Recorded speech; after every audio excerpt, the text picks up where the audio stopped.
Selamat pagi, selamat siang, selamat sore, dan juga selamat malam. Perkenalkan, nama saya Muhammad Saiful Lukman dengan izin Makir 227 selaku perwakilan SKDA 1. Kami dari SKDA 1 akan mempresentasikan mengenai topik student project yang berjudul Dacryo adenitis. Berikut merupakan nama-nama dari anggota kelompok SKDA 1.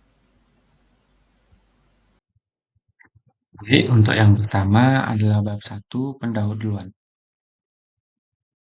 Baik, selamat pagi. Perkenalkan nama saya Rati. Jadi di sini saya akan menjelaskan tentang latar belakang yang mana sistem lakrimal pada mata itu memiliki struktur kompleks dan juga berperan penting dalam produksi air mata. Namun, sistem lakrimal itu mudah terjadi peradangan karena infeksi bakteri dan virus. Dacryoadenitis adalah kondisi peradangan pada kelenjar lakrimal yang dapat menyebabkan obstruksi aliran air mata, yang mengakibatkan mata kering, iritasi, dan nyeri. Jika dibiarkan tanpa pengobatan, kondisi ini bisa menyebabkan kerusakan permanen pada kelenjar lakrimal dan jaringan sekitarnya, serta akan mempengaruhi fungsi visual pada pasien. Baik, terima kasih atas kesempatannya. Sebelumnya perkenalkan, nama saya Muhammad Saiful Lukman dengan izin Makir 227. Berdasarkan pemaparan latar belakang permasalahan, dapat dirumuskan masalah sebagai berikut. Yang pertama, apa definisi dan penyebab dacryoadenitis? Lalu bagaimana faktor risiko dacryoadenitis? Bagaimana manifestasi klinis dacryoadenitis? Dan bagaimana tata laksana serta prognosis dacryoadenitis? Berdasarkan rumusan masalah, adapun tujuan kajian ini sebagai berikut. Untuk mengetahui definisi dan penyebab dacryoadenitis, lalu yang kedua, untuk mengetahui faktor risiko dacryoadenitis, lalu untuk mengetahui manifestasi klinis dacryoadenitis, dan yang terakhir untuk mengetahui tata laksana dan prognosis dacryoadenitis. Untuk manfaat penulisan, dengan menyusun student project ini, diharapkan mahasiswa dapat lebih meningkatkan pemahaman tentang dacryoadenitis. Mungkin sekian dari saya, bisa dilanjutkan oleh teman saya. Terima kasih. Baik, selanjutnya akan kami lanjutkan ke bab 2 tinjauan pustaka. Baik, perkenalkan nama saya Desa Gunda Permasti Dewi dengan 3 digit yang terakhir 195. Di sini saya izin untuk menjelaskan dari definisi dari dacryoadenitis.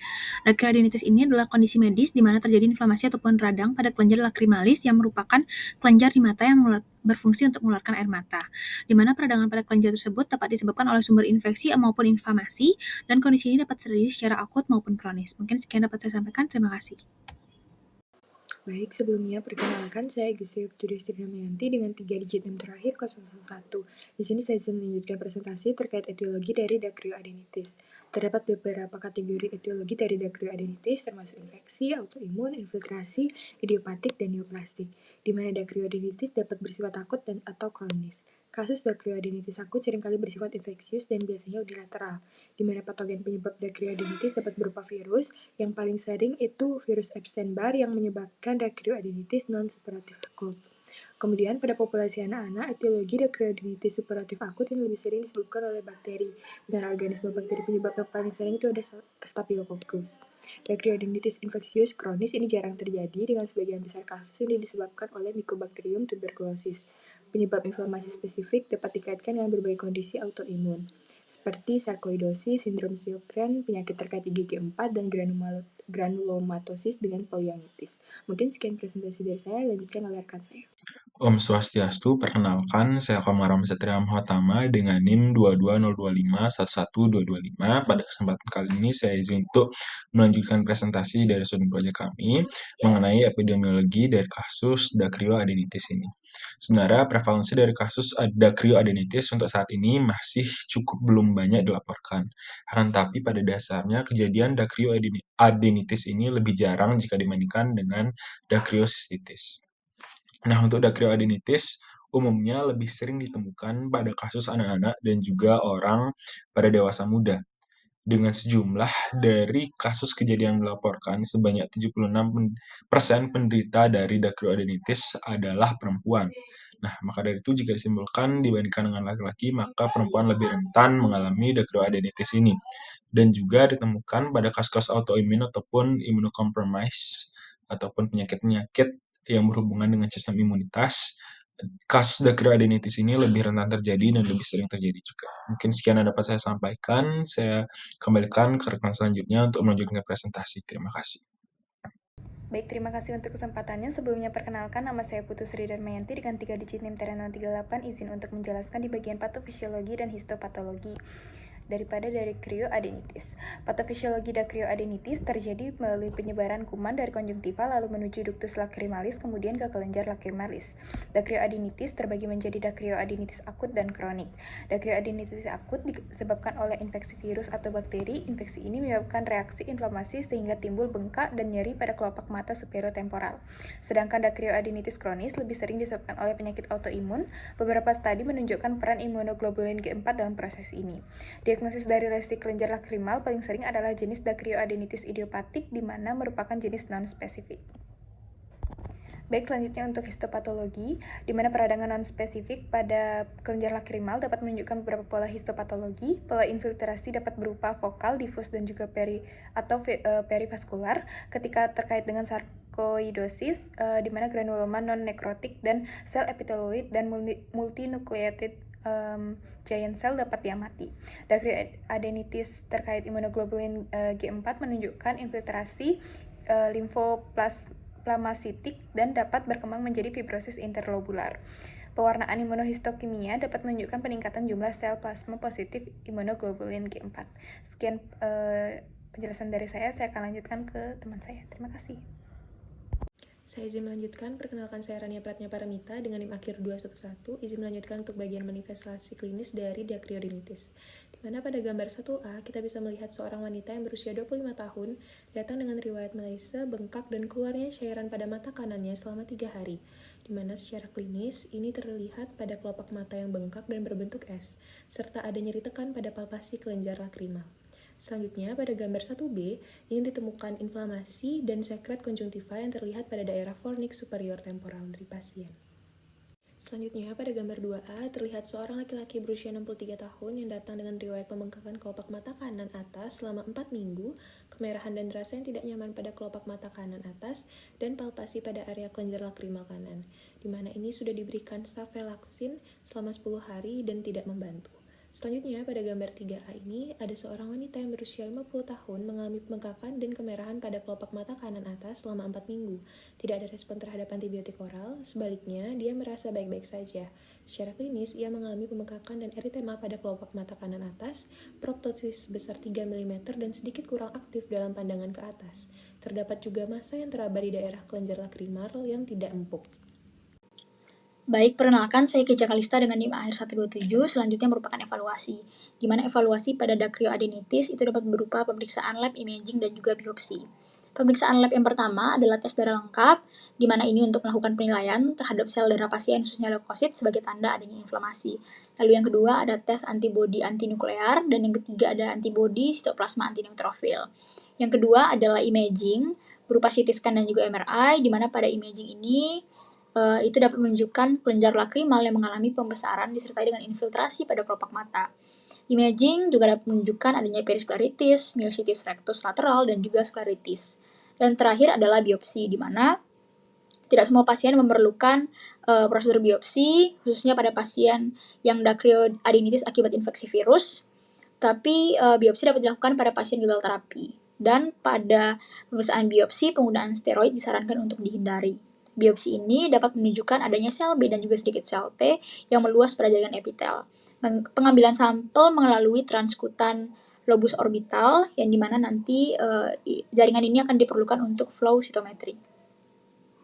Baik, sebelumnya perkenalkan saya Gusti Abdurrahman Damayanti dengan 3 digit NIM terakhir 001. Di sini saya izin melanjutkan presentasi terkait diagnosis banding dari dacryoadenitis. Yang pertama ada thyroid eye disease, di mana penyakit mata pada pasien tiroid yang dapat memiliki manifestasi klinis yang mirip dengan dacryoadenitis. Hal yang membedakan ini pada pasien TID ini terjadi refraksi kelopak mata, sedangkan pada pasien dacryoadenitis ini pasien mengalami ptosis ringan. Kemudian diagnosis banding yang kedua ada cellulitis orbital, yang merupakan inflamasi pada jaringan lunak periorbital dan orbital, di mana manifestasinya dapat berupa pembengkakan, nyeri, serta kemerahan pada mata. Pada cellulitis juga terdapat gambaran peningkatan kepadatan jaringan periorbital dan kelopak mata. Kemudian diagnosis banding yang ketiga ada keganasan. Di sini penting untuk penyingkiran keganasan pada kasus pembengkakan kelenjar lakrima. Di mana keganasan dapat terjadi itu tumor limfoid. Mungkin sekian presentasi dari saya, selanjutnya akan dilanjutkan oleh rekan saya. Terima kasih. Baik, perkenalkan nama saya Muhammad Janur Irza dengan 3 digit NIM 96. Di sini saya akan menjelaskan tata laksana daripada Dacryo adenitis. Yang dimana di sini untuk tata laksana sendiri dibagi menjadi berdasarkan penyebabnya. Yang pertama yakni disebabkan oleh infeksi bakteri, yang dimana tata laksananya yakni menggunakan antibiotik seperti amoxicillin, dosisnya 500 mg diminum setiap 8 jam selama 7-10 hari. Lalu ada sulfametaxol, trimetoprim, dan selanjutnya yang disebabkan oleh infeksi virus, yakni tidak ada pengobatan khusus karena bisa sembuh dengan sendirinya, namun bisa diberikan terapi suportif untuk mempercepat penyembuhan, dan ada obat antivirus apabila gejalanya parah. Selanjutnya apabila disebabkan oleh penyakit autoimun, bisa diberikan obat-obat yang menekan respon imun seperti steroid, yakni prednison, untuk mengurangi peradangan dengan dosis yakni biasanya 40 mg per hari, kemudian dikurangi secara bertahap sesuai dengan respons daripada pasien. Dan yang terakhir yakni disebabkan oleh penyakit non-infeksi atau trauma, yang biasanya yakni bisa ditata laksanai dengan yang pertama yakni kompres hangat untuk memperlancar aliran darah pada mata. Lalu berikutnya yakni bisa menggunakan air mata buatan supaya tetap menghidrasi mata. Dan kemudian bisa juga menggunakan ibuprofen ataupun anti nyeri untuk meredakan gejala daripada nyeri. Mungkin itu saja dari saya, akan dilanjutkan oleh rekan saya. Terima kasih. Baik, perkenalkan nama saya Gadis Suputra dengan 3 digit akhir 09. Di sini saya akan menjelaskan mengenai prognosis Dacryo adenitis. Yang pertama itu ada Dacryo adenitis akut. Dia ini meliputi infeksi bakteri, umumnya memiliki prognosis baik dengan pengobatan antibiotik yang tepat.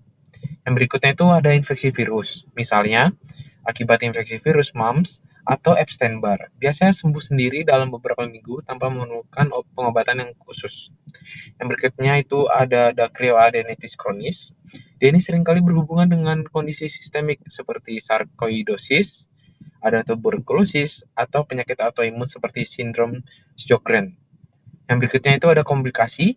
Jika tidak diobati, Dacryo adenitis dapat menyebabkan abses, fistula, atau penyebaran infeksi ke jaringan sekunder. Slide selanjutnya akan dijelaskan oleh teman saya. Terima kasih. Perkenalkan, nama saya Putu Kela Darwinaya dengan 3 digit NIM akhir 173.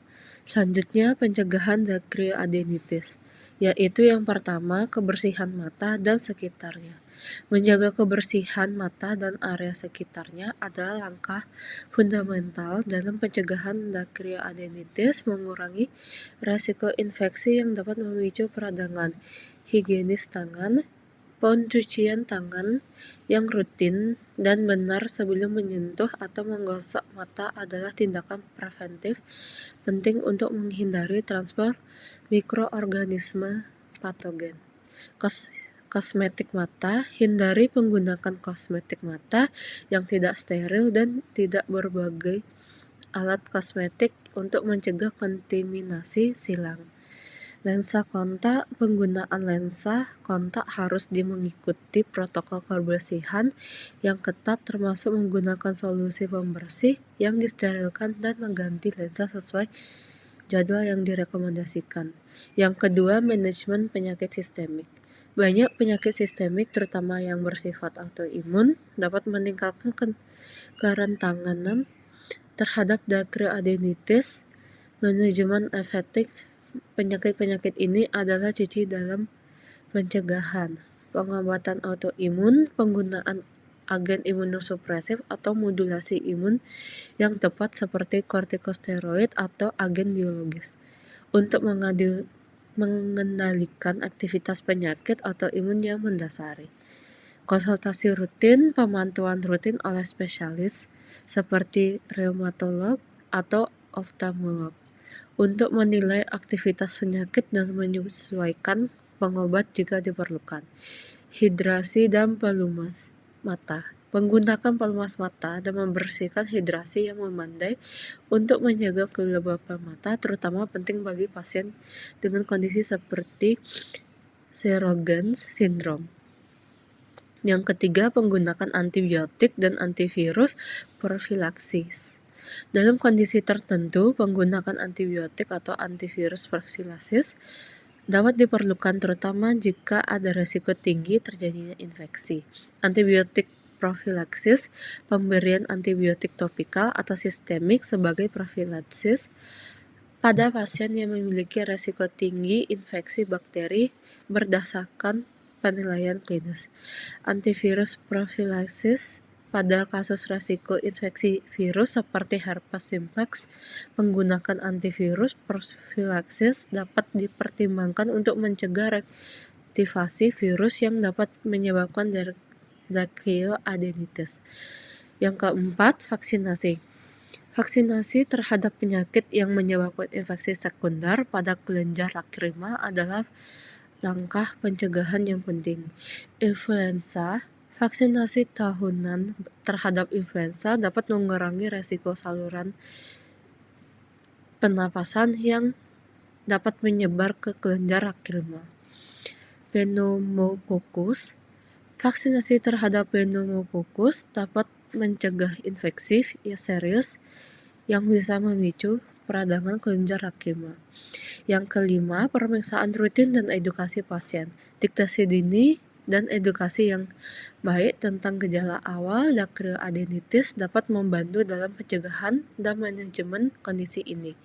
Pemeriksaan rutin, kunjungan berkala ke dokter mata untuk pemeriksaan mata secara menyeluruh dapat mendeteksi tanda-tanda awal dacryoadenitis, memungkinkan intervensi segera sebelum kondisi memburuk. Edukasi pasien. Mendidik pasien tentang pentingnya kebersihan mata dan mengenali gejala awal seperti pembukaan, kemerahan, dan nyeri sekitar mata dapat meningkatkan kesadaran dan pencegahan dini. Baik, selanjutnya adalah bab 3 yakni penutup. Perkenalkan, saya Kadek Pina Inasari dengan 3 digit NIM terakhir 057 akan melanjutkan pembahasan terkait simpulan dan saran. Dari pembahasan studi proyek kami, ada pun simpulan yang dapat diambil bahwa dacryoadenitis merupakan suatu kondisi peradangan pada kelenjar air mata yang dapat terjadi akibat infeksi, autoimun, infiltrasi, idiopatik, dan neoplastik. Dacryoadenitis dapat terjadi secara akut maupun kronis. Untuk kasus akut biasanya bersifat infeksius yang lebih banyak terjadi akibat virus dan dominan terjadi pada dewasa muda. Lalu, dacryoadenitis akibat bakteri banyak terjadi pada anak dan akibat jamur jarang ditemukan. Sedangkan dacryoadenitis kronis paling sering diakibatkan oleh karena Mycobacterium tuberculosis. Saat ini, kasus dacryoadenitis belum banyak dilaporkan, dan biasanya kasus akut banyak ditemukan pada anak-anak dan orang dewasa muda, dan prevalensi terkait autoimun banyak ditemukan pada perempuan dibanding laki-laki. Terkait patofisiologi terjadinya dacryoadenitis dapat diakibatkan oleh karena adanya penyebaran bakteri dari konjungtiva melalui ductus lacrimalis kemudian menuju ke kelenjar lacrimalis. Temuan histopatologi dari kasus dacryoadenitis dapat berupa infiltrasi limfositik, infiltrasi neutrofilik, serta infiltrasi limfoplasmatik yang nantinya dapat berkembang menjadi fibrosis. Dalam penegakan diagnosis diperlukan suatu evaluasi, dapat melalui pemeriksaan laboratorium, imaging menggunakan CT scan, dan juga biopsi. Dalam hal ini, terdapat pula diagnosis banding yang dapat dipertimbangkan seperti thyroid eye disease, selulitis, dan juga keganasan. Suatu hal yang penting terkait tata laksana yang sesuai perlu dilakukan untuk mencapai suatu prognosis yang baik dan mencegah terjadinya komplikasi. Serta satu hal lagi terkait pemahaman akan langkah pencegahan menjadi suatu hal yang penting untuk menurunkan angka terjadinya dacryoadenitis. Baik, selanjutnya yaitu terkait saran. Dalam hal ini diperlukan peran dari berbagai aspek, khususnya bagi penyedia layanan kesehatan, tenaga kesehatan, dan juga masyarakat dalam rangka mengurangi angka kejadian dacryoadenitis. Penyedia layanan kesehatan diharapkan dapat menyediakan fasilitas kesehatan yang nantinya dapat mendukung diagnosis serta pengobatan. Antar tenaga kesehatan mampu menerapkan kolaborasi serta kerjasama yang baik, serta masyarakat diharapkan memiliki pemahaman yang baik sehingga dapat menghindari hal-hal yang dapat memicu terjadinya penyakit dacryoadenitis. Baik, berikut merupakan hasil presentasi SGD kami A1. Terima kasih atas kesempatannya dan mohon maaf apabila ada kesalahan. Terima kasih, selamat pagi, selamat siang, selamat sore, selamat malam, dan salam sehat untuk kita semuanya.